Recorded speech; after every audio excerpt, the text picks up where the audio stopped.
Base sa aking mga na-experience, di naman siya gaano kahirap i-maintain at i-breed. Free breeder rin ang mga ito kaya nagbre-breed sila all year round at walang pinipiling season o kaya panahon.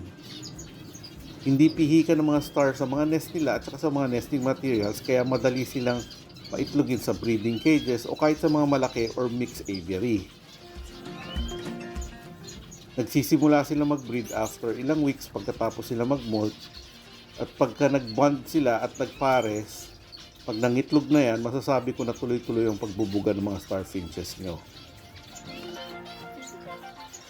Normally, mga nasa 4 hanggang 7 itlog ang mga clutch nila pero sa akin, nag-a-average ng 5 ang mga breeders ko.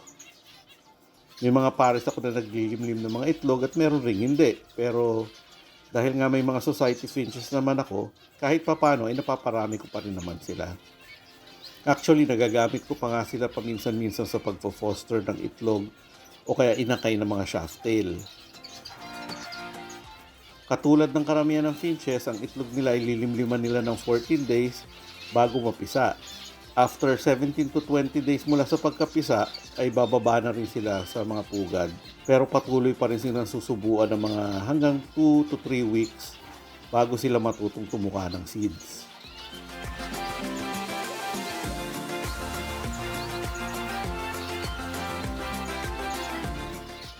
So yan ang mga basic na information tungkol sa mga starfinches. Pero kung ikaw ay newbie sa pag-aalaga ng finches, ang maipapayo ko ay magsimula muna kayo sa pag-aalaga ng mga zebra o kaya society finches bago kayo magsimula sa pag-aalaga ng mga fancy finches.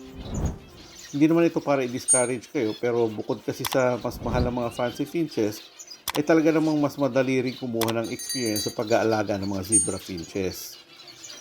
Pag medyo nagamay nyo na yan, dyan na kayo magsimulang mag-alaga ng iba-ibang mga uri ng finches.